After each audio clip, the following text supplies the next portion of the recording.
I'm back, and in the comfort of this studio, it's hard to imagine I was ever away. I don't need to imagine, though, because what I saw is still etched in my mind.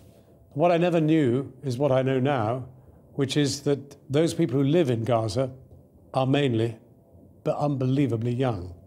The average age is 17. That means that about 250,000 are under 10.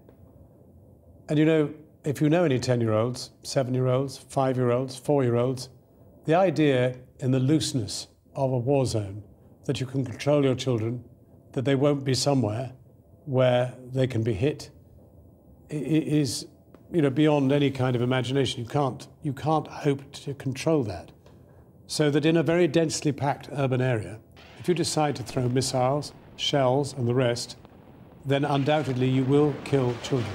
And that is what they're doing. There was one specific moment that stood out above all others, and that was penetrating the 3rd floor of the Shiva Hospital, one of 2 floors dedicated to children. That's where I met Maha, terribly crippled by shrapnel that had penetrated her spine. That's where I saw this little 2.5-year-old with panda-sized, huge, suppurating, round, panda-like wounds that almost prevented her eyes opening at all. They were the consequence of a broken skull and a fractured nose. I can't get those images out of my mind. I don't think you can either, because they've been everywhere. They are the essence of what is happening in Gaza. Now, of course, Hamas, for its part, was throwing rockets into Israel, designed, ideally, as they would put it, to kill Israelis.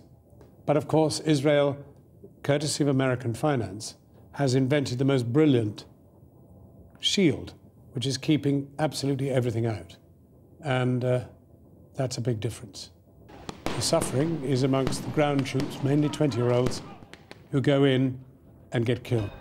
So when I last spoke to the Norwegian doctor who is one of those dealing with the consequences of this bombing, I asked him how many children have been wounded.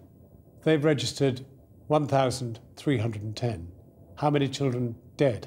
166. But that number is growing all the time. That is what makes this something that every one of us has to confront.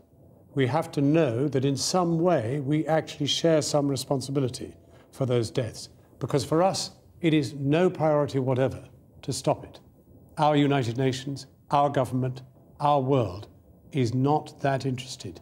The fact that you're watching this, that you've chosen to watch it, means that you're actually motivated to do something. And that, in the end, is the greatest hope the people in Gaza have.